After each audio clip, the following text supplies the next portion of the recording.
मैं दुनिया को जैन बनाना नहीं चाहता हूँ, मैं दुनिया को अच्छा मैन बनाना चाहता हूँ। कई लड़कियाँ बहुत ज़्यादा पढ़ रही हैं, लड़के कम पढ़ रहे हैं, तो फिर वो उनके अंदर अपने पति के प्रति सम्मान नहीं बच पाता है, आदर नहीं बच पाता है। हिंदुस्तान से अच्छा धर्म किसी के पास नहीं है। वो चमत्कार कर रहे हैं, कथा सुना रहे हैं, लोगों की बीमारी ठीक करने का दावा कर रहे हैं। हालांकि वो कहते हैं कि मैं दावा नहीं करता हूं, वो कहते हैं कि ईश्वर सब ठीक कर देगा, लेकिन उनके दरबारों में भूत भगाए जाते हैं, इलाज बताए जाते हैं, पर्चियां निकाली जाती हैं।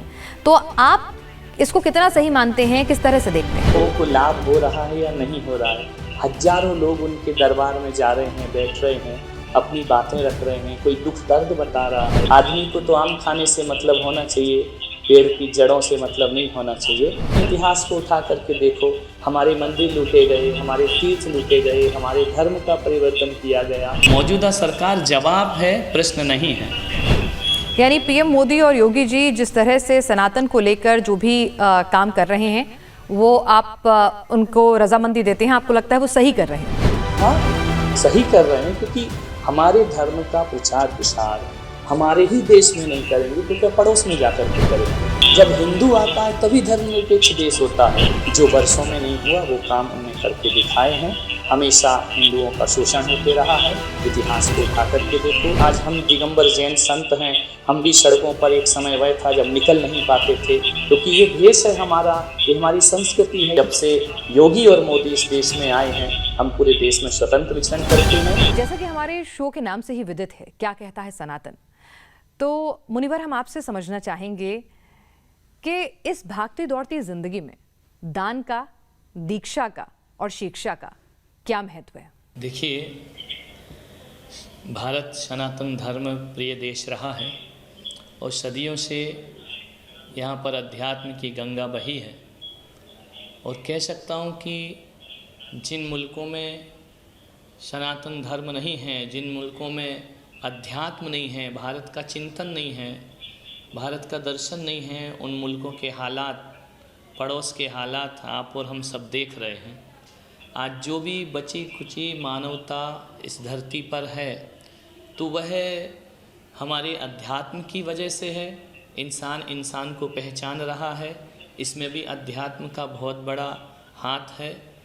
आध्यात्मिक ज्ञान से आदमी भौतिक उन्नति तो करता ही है, लेकिन आत्मिक उन्नति करके संवेदनशील हृदय होता है उसका, सहृदयता उसके अंदर आती है। किसी के जख्मों पर मलहम लगाना यह अध्यात्म है, किसी को जख्म देना यह क्रूरता हुआ करती है। तो हमारा भारत के जो धर्म है, हमारे हिंदुस्तान के जो धर्म है, पूरब ने जो सारी दुनिया को सिखाया है वह यही सिखाया है, जियो और जीने दो। यह संदेश हमें विज्ञान से नहीं मिलेगा, यह संदेश हमें भौतिकता से नहीं मिलेगा।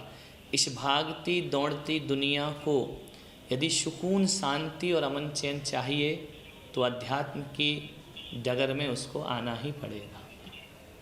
आध्यात्म की डगर में आना है, ये तमाम लोग जानते हैं, समझते हैं, इस ज्ञान को वो पाते भी हैं वक्त वक्त पर, लेकिन इसमें अमल में लाना ऋषिवर बहुत मुश्किल हो जाता है।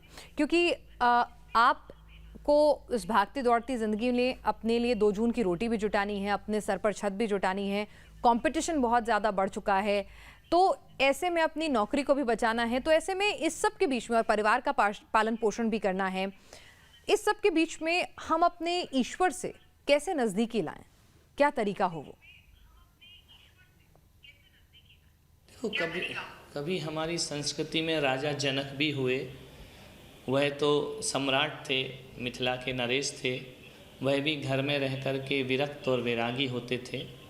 और भरत चक्रवर्ती जैसे लोग हुए जिन्होंने 6 खंड के अधिपति बनकर भी धर्म का निर्वाहन किया।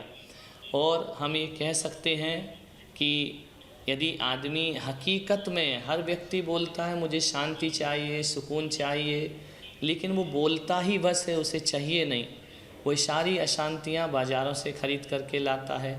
तो मैं इतने कहना चाहता हूँ कि बाज़ारों में तो हर चीज़ नई नई रोज़ आती है, प्रतिदिन नई नई चीज़ बाज़ार में आएगी। कहीं ना कहीं तो हमें स्टॉप करना पड़ेगा, कहीं ना कहीं तो पूर्ण विराम हमें लेना होगा। और कंपटीशन की दुनिया है, भागती दुनिया है, हम कंपटीशन करें अपनी उन्नति के लिए, अपने विकास के लिए। हम ऐसे कंपटीशन में भाग ना लें जिससे किसी का जीवन छिन जाए, जीवन नष्ट हो जाए। हम उन्नति कर सकते हैं ना अध्यात्म के रास्ते पर चलकर भी।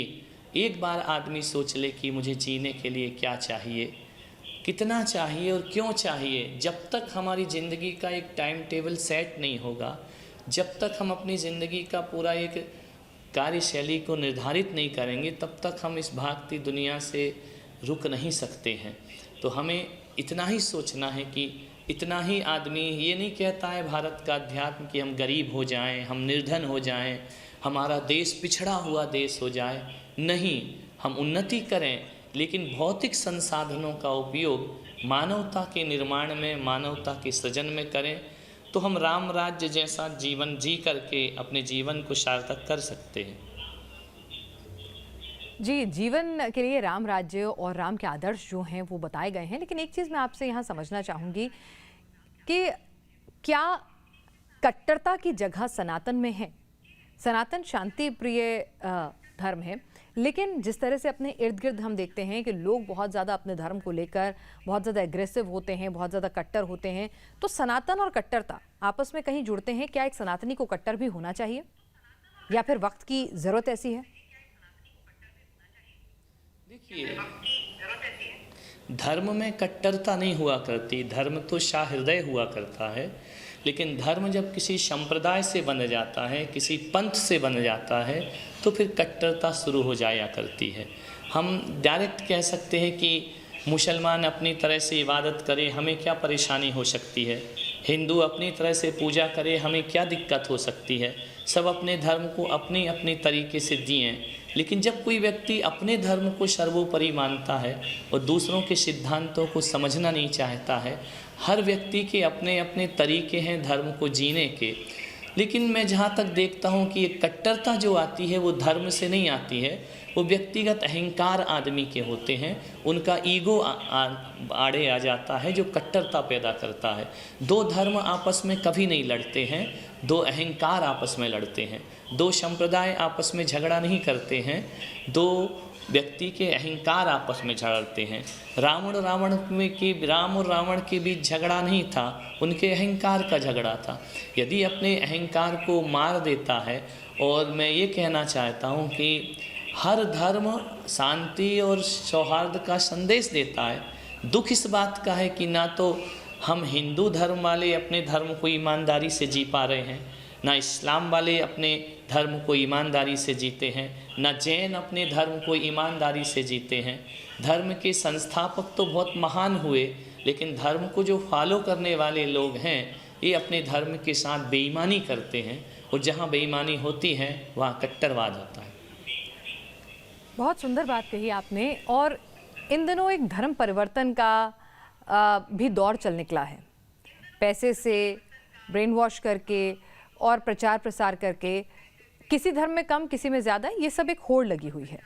क्या कोई धर्म ऐसा भी कहता है, ख़ासतौर से मैं सनातन की बात कर रही हूँ तो उसके बारे में पूछूंगी पहले, कि भाई आपके ऊपर जिम्मेदारी है ज़्यादा से ज़्यादा लोगों को अपने धर्म में लाने की?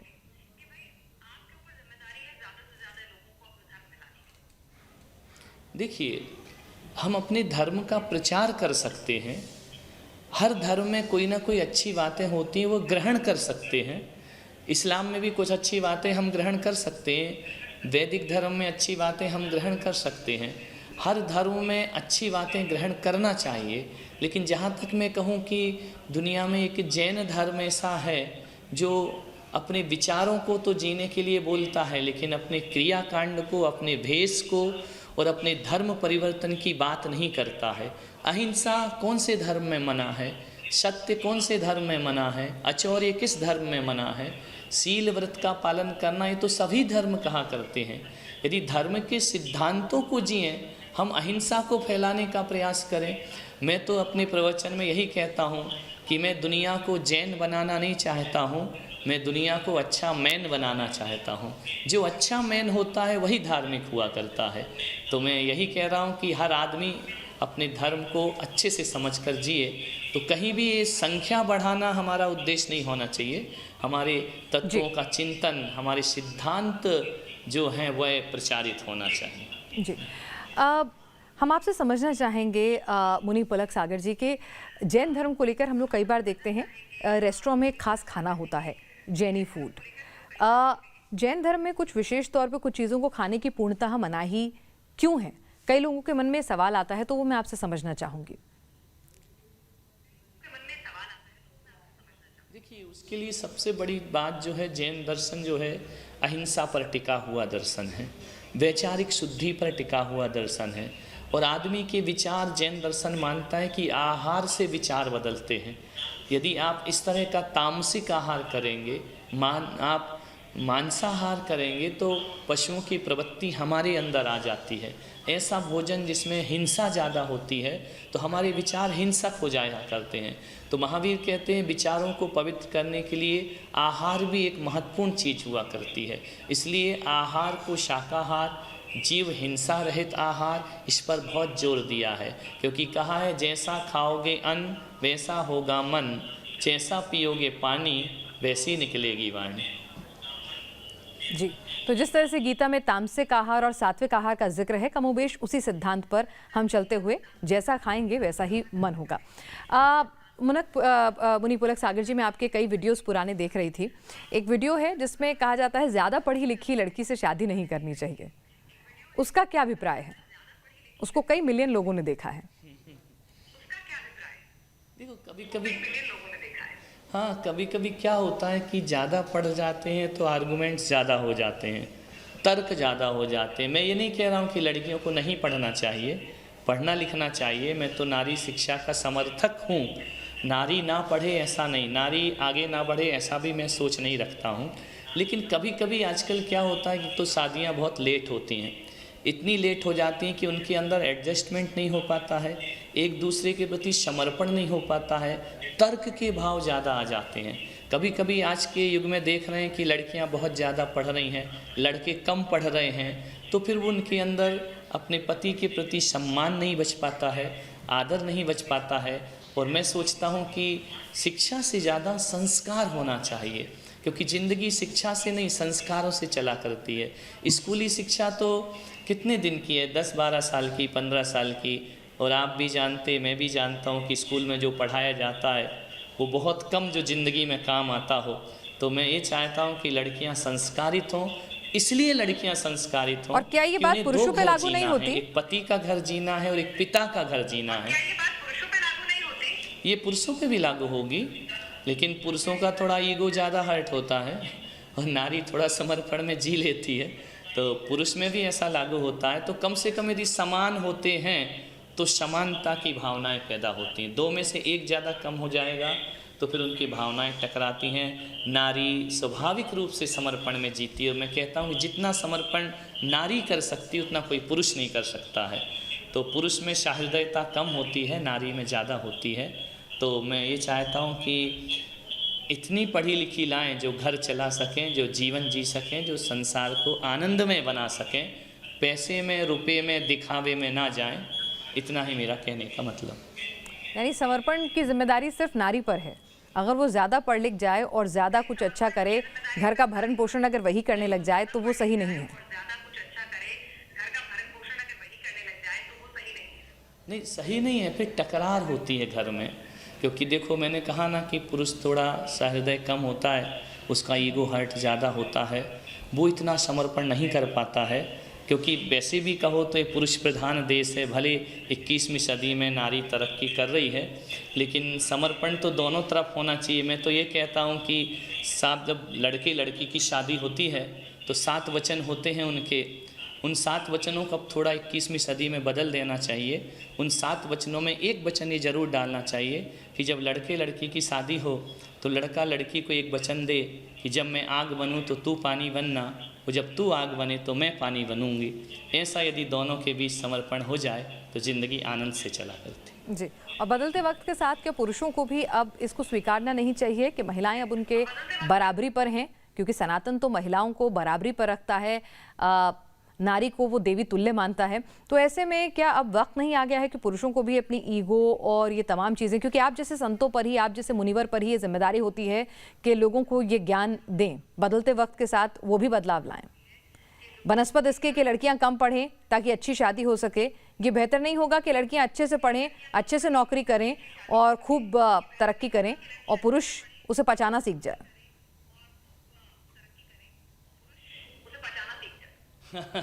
ये तो थोड़ा कठिन है, लेकिन इतना कम है कि लड़कियां अच्छे से पढ़ें तो लड़के भी थोड़ा अच्छे से पढ़ें, उनके लेवल के हों, अच्छे से पढ़ाई करें। और बदलाव तो बड़ी तेज़ी से आ रहा है, कानून भी महिलाओं के साथ है और संवेदनाएं भी महिलाओं के साथ है। और भले हम बोलते हों कि 33% आरक्षण महिलाओं को होना चाहिए, उनका आरक्षण तो 100% है पूरे देश में। और नारी शक्ति को आगे शास्त्रों में भी माना है। शिव से पहले पार्वती को याद किया जाता है, राम के पहले सीता को याद किया जाता है, कृष्ण से पहले राधा को याद किया जाता है।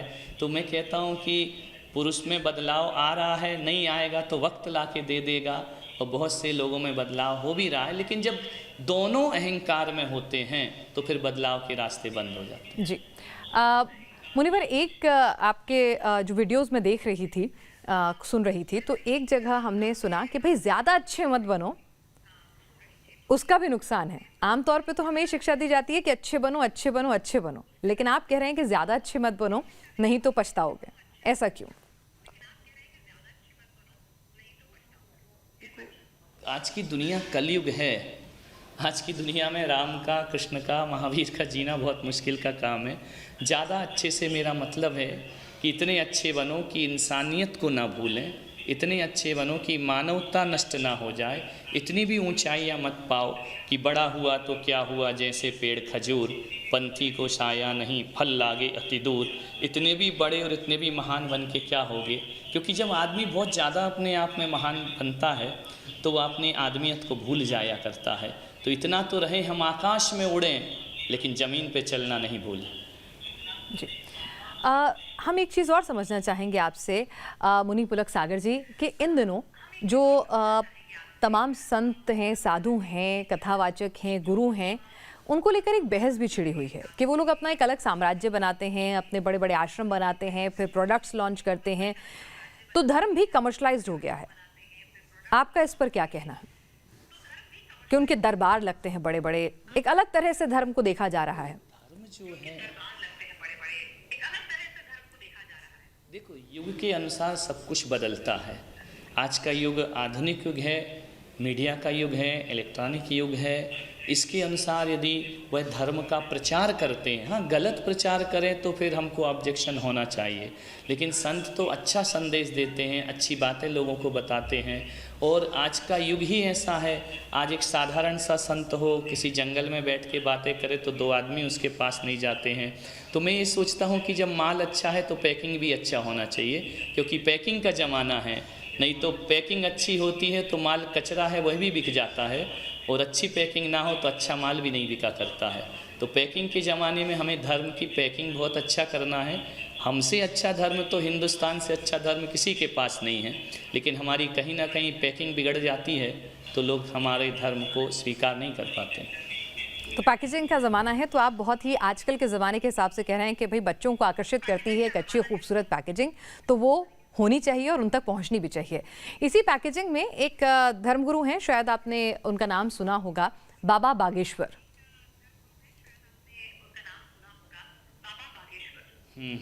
वो चमत्कार कर रहे हैं, कथा सुना रहे हैं, लोगों की बीमारी ठीक करने का दावा कर रहे हैं। हालांकि वो कहते हैं कि मैं दावा नहीं करता हूं, वो कहते हैं कि ईश्वर सब ठीक कर देगा, लेकिन उनके दरबारों में भूत भगाए जाते हैं, इलाज बताए जाते हैं, पर्चियां निकाली जाती हैं। तो आप इसको कितना सही मानते हैं, किस तरह से देखते हैं? बात सही गलत की नहीं है, बात लोगों को फ़ायदा हो रहा है या नहीं इसकी है। लोगों को लाभ हो रहा है या नहीं हो रहा है। हजारों लोग उनके दरबार में जा रहे हैं, बैठ रहे हैं, अपनी बातें रख रहे हैं, कोई दुख दर्द बता रहा है। यदि उनकी बातों से, उनकी चीज़ से चमत्कार है या नहीं तो मुझे नहीं मालूम है, लेकिन उससे यदि किसी को लाभ हो रहा है तो फिर आपत्ति नहीं होना चाहिए। लोगों को कोई नुकसान तो वो दे नहीं रहे हैं, कोई लोगों के साथ छल तो कर नहीं रहे हैं। अब इस पे जाने से क्या मतलब है? आदमी को तो आम खाने से मतलब होना चाहिए, पेड़ की जड़ों से मतलब नहीं होना चाहिए। यदि लोगों को लाभ मिल रहा है तो उसे लाभ देने में कोई हानि नहीं होना चाहिए। पर क्या एक साधु संत, एक ऋषिवर, एक मुनिवर चमत्कार कर सकता है जैसा कि दावा वो करते हैं? और वही नहीं, उनके जैसे कई और भी हैं ऐसे कथावाचक जो ये दावा करते हैं। देखो चमत्कार तो देखो, हाथ की सफाई चीज़ अलग है। यदि उनकी नीयत में खोट है किसी की और इस तरह से कर रहा है तो उसका रिजल्ट भी आएगा। आज भी कई संत हैं तथाकथित जो जेल की हवा खा रहे हैं, लेकिन जो सत्य है तो सत्य है, सत्य छुप नहीं सकता। और झूठ पे पर्दे कितने डालोगे, एक दिन पर्दा से वो बाहर आएगा। जी। कई बार हम लोग ये भी देखते हैं कि साधु संतों को लेकर आपने देखा होगा लिंचिंग भी होती है, कई बार सवाल भी उठाए जाते हैं, अभद्र व्यवहार भी होता है। तो इसको लेकर हमारे समाज को आप क्या संदेश देना चाहेंगे? क्योंकि कई बार लोगों का ये तर्क भी होता है कि वो गेरुए वस्त्र या अपने धार्मिक लबादे के पीछे वो भी कुछ गलत कर रहे हैं, तो इसीलिए लेकर आलोचना होती है, इसी को लेकर विरोध होता है। देखो आलोचनाएं तो देखो सदियों से होती रही है। एक बात मान के चलो कि हमें हर व्यक्ति पसंद करेगा ये तो हो नहीं सकता है। हर व्यक्ति हम अच्छे लगें ये भी नहीं हो सकता है। महावीर रहे तो उनके भी लोग विरोध में रहे, राम रहे तो उनके भी लोग विरोध में रहे, कृष्ण आते हैं तो कंस साथ में आता है, पारसनाथ आते हैं तो कमठ साथ में आता है। ये आलोचक तो हमेशा से सदियों से होते ही रहे हैं, लेकिन आलोचकों से डर के हम सत्य का मार्ग नहीं भूल सकते हैं। लेकिन फिर भी हम इतना ज़रूर कह सकते हैं कि यदि इस नेता भ्रष्ट है तो उसे जनता को सुधारना चाहिए, वो साधु भ्रष्ट हैं तो उन्हें भक्त मिलकर के उन्हें सुधारना चाहिए। आपने नेता का जिक्र किया तो मैं आपसे जानना चाहूंगी कि मौजूदा सरकार, प्रधानमंत्री नरेंद्र मोदी जो हैं, धर्म के प्रचार प्रसार के लिए काफ़ी कुछ करते नजर आते हैं, या फिर हम सीएम योगी की बात करें तो आप उसको किस तरह से देखते हैं? कई लोग कहते हैं कि भाई जब आप संवैधानिक पद पर हैं तो आपको धर्म का प्रचार प्रसार इस तरह से नहीं करना चाहिए, उसको आप किस तरह से देखते हैं? संविधान ये नहीं कहता है कि आप अपने धर्म का प्रचार नहीं कर सकते तो फिर काय का धर्मनिरपेक्ष हमारा संविधान। हम अपने धर्म का प्रचार कर सकते हैं, और जो सनातन धर्म है, शाश्वत धर्म है, जो भारत का धर्म है, हिंदुस्तान का धर्म है, उसका प्रचार प्रसार यदि कर रहे हैं। हकीकत में इतिहास को उठा करके देखो, हमारे मंदिर लूटे गए, हमारे तीर्थ लूटे गए, हमारे धर्म का परिवर्तन किया गया, जितना भी हुआ है सब हमें दूसरों के द्वारा हुआ है। तो हम ये कह सकते हैं कि जो मौजूदा सरकार कर रही हैं, ये कुछ कर नहीं रही हैं, ये कोई प्रश्न खड़े नहीं कर रही हैं, ये समाज में मौजूद प्रश्नों का उत्तर देने का प्रयास कर रही हैं। तो मौजूदा सरकार जवाब है, प्रश्न नहीं है। यानी पीएम मोदी और योगी जी जिस तरह से सनातन को लेकर जो भी काम कर रहे हैं वो आप उनको रजामंदी देते हैं, आपको लगता है वो सही कर रहे हैं? हाँ, सही कर रहे हैं, क्योंकि हमारे धर्म का प्रचार प्रसार हमारे ही देश में नहीं करेंगे तो क्या पड़ोस में जा कर के करेंगे। और जब हमारे धर्मों को कोई क्षति पहुंचाएगा तो ये तो सारे संतों ने, भगवंतों ने, महावीर जैसे अहिंसक ने भी कहा है कि यदि तुम्हारे धर्म को क्षति पहुंचती है तो आप उसको जम कर के मुकाबला कर सकते हैं, वरना धीरे धीरे तो यहाँ से हमारी संस्कृतियाँ तबाह हो जाएंगी, समाप्त हो जाएंगी। हमारा युवा इस तरह से धर्म से दूर होता चला जाएगा। कभी कभी धर्म रक्षा के लिए राम को भी धनुष उठाना पड़ता है, कृष्ण को भी सुदर्शन चक्र उठाना पड़ता है, कि कहा ही हमारे पुरुषों ने कि धर्म की रक्षा के लिए मैं बार बार जन्म लूँगा, किस रूप में लूँगा ये ईश्वर जाने। जी मुनि पुलक सागर जी, मुझे बताइए कि इन दिनों एक और प्रश्न कई लोग उठाते हैं कि जिस तरह से अभी आपने देखा होगा कि जो आरोपी हैं, जो लोग माफिया डॉन राज हैं, उनके लिए कई बार इस्तेमाल किए जाते हैं, एनकाउंटर होते हैं, लोग खुद ही न्याय कर देते हैं, जैसा अतीक अहमद के केस में देखा आपने, उनके बेटे के केस में देखा, इससे पहले भी कई बार हुआ है। तो इसको लेकर भी धर्म के लिहाज से क्या आरोपी को माफ़ करना ही या संवैधानिक रास्ता ही विकल्प है, या इस तरह से जो लोग कर रहे हैं उनको क्या कहना चाहेंगे आप? देखो, हमारी न्याय प्रणाली इतनी धीमी है, इतनी लचर है, इतना स्लो निर्णय लेती है कि अपराधी की उम्र हो जाती है उसे अपराधी साबित करने में। तो कहीं ना कहीं न्याय प्रणाली को हमें थोड़ा सा बदलना चाहिए, क्योंकि कई देश हैं जहां तत्काल निर्णय मिलते हैं। एक आदमी के न्याय मांगते मांगते चप्पलें घिस जाती हैं, और आम आदमी का तो छोड़ो, इस देश के प्रधानमंत्री की हत्या हो जाती है, उनकी 1-2 पीढ़ी बीत जाती, तब तक न्याय नहीं मिल पाता है इस देश में। तो न्याय प्रणाली यदि मजबूत होगी, तुरंत निर्णय लेगी, तो निश्चित ही इस तरह के केस नहीं होंगे, वरना कब तक जनता इन लोगों से त्रस्त रहेगी। तो यानी कि जनता का संयम जब जवाब देता है तो इस तरह की चीजें सामने आती हैं जो अतीक अहमद के साथ हुआ। जरूर है ना, शोषण देखो, अधिक विद्रोह, अधिक शोषण विद्रोह को जन्म देता है। जब लोगों का अधिक शोषण होता है तो फिर जनता विद्रोही हो जाती है। क्या धर्मनिरपेक्ष सेकुलर राष्ट्र के नाम पर कई बार सनातन को पीछे रखा गया है?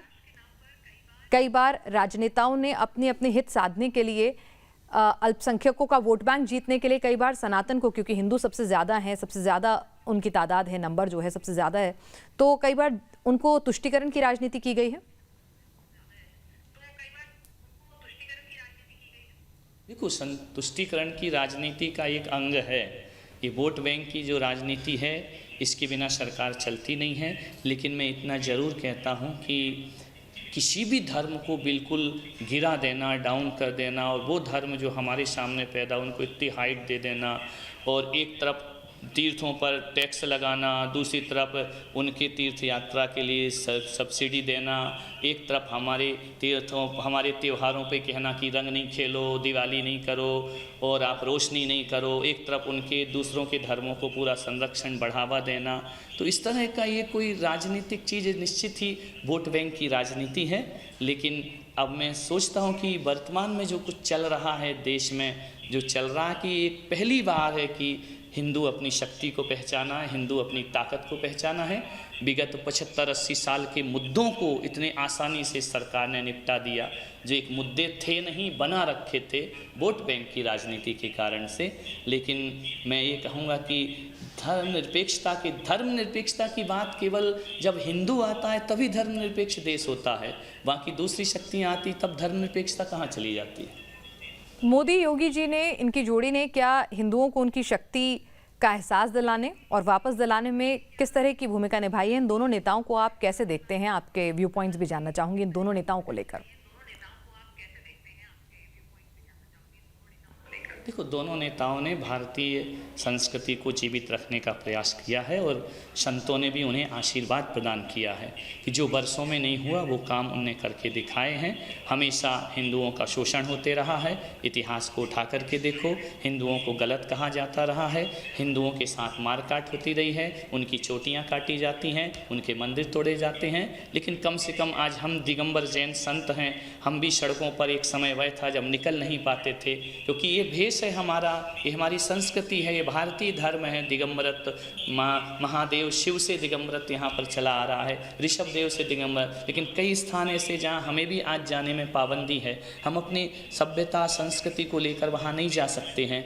लेकिन इतना कह सकता हूँ कि जब से योगी और मोदी इस देश में आए हैं, हम पूरे देश में स्वतंत्र विचरण करते हैं, हम पर छीटाकशी नहीं होती है और हर व्यक्ति अपने अपने धर्म को आनंद से जी सकता है। इतनी ताकत, इतना हौसला इन दो नेताओं ने तो दिया। जी चलिए, और अब ज़रा एक बार फिर से मैं कुछ सनातनी और कुछ इस तरह की बातों पर आती हूँ जो लोग सुनना चाहते हैं। अपने क्रोध पर काबू पाने के लिए आप लोगों को ऐसी कौन सी कुछ छोटे ज्ञान या कुछ ऐसी बातें बताना चाहेंगे जिससे कि मैं अपने क्रोध पर, अपनी ईर्ष्या पर, जो एक स्वाभाविक है, आज आप कह रहे हैं कलयुग है इस भागती दौड़ती ज़िंदगी में, ईर्ष्या है, क्रोध है, काम है, इस पर कैसे काबू पाया जाए? क्रोध का जो जन्म होता है ना, वह अपेक्षाओं से होता है। यदि आदमी ज़्यादा अपेक्षाएं नहीं रखेगा तो क्रोध पैदा नहीं होगा। क्रोध का जो जन्म होता है वह घमंड से होता है। आदमी थोड़ा ईगो को छोड़ने का प्रयास करेगा तो क्रोध का जन्म नहीं होगा। तो मैं कहता हूँ कि हर आदमी अपने अपने कर्म को लेकर आता है धर्म के साथ। मैं सोचूं कि मेरा उसकी वजह से अच्छा हो रहा है या उसका मेरी वजह से अच्छा हो रहा, या वो मुझे सुख देगा मैं उसको सुख दूंगा, इस तरह की मिथ्या भ्रांति जब तक हमारे अंदर रहेगी और एक दूसरे से हम सुख की कल्पना करेंगे और अपने अंतस के सुख को नहीं देखेंगे तो वो अपेक्षाएं हमारे अंदर क्रोध पैदा कर दिया करती हैं। तो मैं चाहता हूँ कि क्रोध को जो है, क्रोध से बचना है तो अपेक्षाएं कम करें। जो भी पाना है, राम ने पाया अपने दम पे पाया, महावीर ने पाया अपने दम पर पाया, हमने जो पाया अपने दम पर पाया। छोटे छोटे सुख भी हम दूसरों के ऊपर निर्भर रहते हैं। जब तक हम दूसरों पर डिपेंड रहेंगे और वह डिमांड जब पूरी नहीं होगी तो क्रोध का जन्म होगा। जी, एक आखिरी सवाल मुनि जी आपसे मैं पूछना चाहती हूँ। आप कुछ 5 नियम बताते हैं कि दुनिया हमारे कदमों में झुकेगी अगर अपने जीवन में वो नियम हमने फॉलो कर लिए। तो हमारे दर्शकों को, हम आपके सुनने वालों को भी वो नियम बताएं कार्यक्रम के आखिर में। देखिए, मैं इतना ही कहता हूँ कि हम बाद में हिंदू हैं, बाद में मुसलमान हैं, बाद में ईसाई हैं, सबसे पहले हम इंसान हैं। ये पहला नियम आदमी को मानना चाहिए। ये इंसानों की बस्ती है, इंसानों की दुनिया है, यहाँ हमें इंसान बन कर के रहना है। दूसरी बात, हमें पूरे देश में यदि शांति चाहिए तो उत्तर प्रदेश, मध्य प्रदेश, राजस्थान, हमारा मध्य प्रदेश मजबूत हो, हमारा महाराष्ट्र मजबूत हो, हमारा राजस्थान मजबूत हो, ये बात छोड़ कर के हमें हिंदुस्तान की बात सोचना चाहिए कि हमारा हिंदुस्तान मजबूत होना चाहिए। और तीसरी बात जो मैं आपसे कहने जा रहा हूँ कि आदमी सह अस्तित्ववाद पर विश्वास रखे। हर आदमी, हम अपने परिवार में भी एक दूसरे की आवश्यकता महसूस करते हैं, लेकिन हम अपनी ज़ुबान से बोलते नहीं हैं। हम कभी नहीं कहते कि माँ मुझे तेरी बहुत ज़रूरत है, पिता तुम्हें मेरी बहुत ज़रूरत है, या मुझे तुम्हारी ज़रूरत है। पति पत्नी साथ साथ रहते हैं और ये भी मालूम है कि एक दूसरे के बिना रह नहीं सकते हैं, लेकिन कभी ज़ुबान पे ये शब्द नहीं लाते हैं कि तुम मेरी आवश्यकता हो, तुम्हारे बिना मेरा जीवन अधूरा है। लाते भी हैं तो शुरू में लाते हैं, उसके बाद सब ये एक डायलॉग बन करके रह जाते हैं। ये हमारे जीवन में होना चाहिए। जब हम एक दूसरे के बिना जी ही नहीं सकते हैं तो उसकी अभिव्यक्ति भी होना चाहिए, तो हमारे घर परिवार में शांति होगी। और दूसरी बात जो मैं आपसे कहने जा रहा हूँ कि जैसे कोई गलत काम करता है तो हम उसे डांटते हैं, फटकारते हैं और उस पर क्रोध करते हैं, फिर अच्छे काम के समय हम कंजूस क्यों बन जाते हैं? हमारे मुंह से थैंक्स क्यों नहीं निकलता है, धन्यवाद क्यों नहीं निकलता है? खासकर परिवार वालों के बीच धन्यवाद क्यों नहीं निकलता है? बच्चा गिलास गिरा दे तो हम उसे गाली देंगे, डांटेंगे, मारेंगे, लेकिन कभी अच्छी तरीके से गिलास लाए तो हम उसे थैंक्स क्यों नहीं बोलते हैं? अनजान आदमी को तो बोलते हैं लेकिन परिचित आदमी को नहीं बोलते हैं। ये हमारी बहुत बड़ी कमी हुआ करती है। और सबसे बड़ी बात कि जो चीज़ हम खुद नहीं चाहते हैं वो दूसरों से क्यों चाहते हैं? यदि दूसरों से चाहोगे और हमारे अंदर वो नहीं होगा तो ये केवल एक दिखावा होगा। इससे आदमी के जीवन में सुकून और शांति नहीं मिल सकते हैं। और सबसे बड़ी चीज़ है, किताबों से हटकर ज़िंदगी को पढ़ना सीखो। किताबों की ज़िंदगी थोड़ी देर की है। फिल्मों से हटकर ज़िंदगी को जीना सीखो, ज़िंदगी को समझो। जीवन बहुत अलग होता है, कहानियाँ अलग होती हैं, किताबें अलग होती हैं। हम अपने जीवन को भीतर से सुकून पाने का प्रयास करें।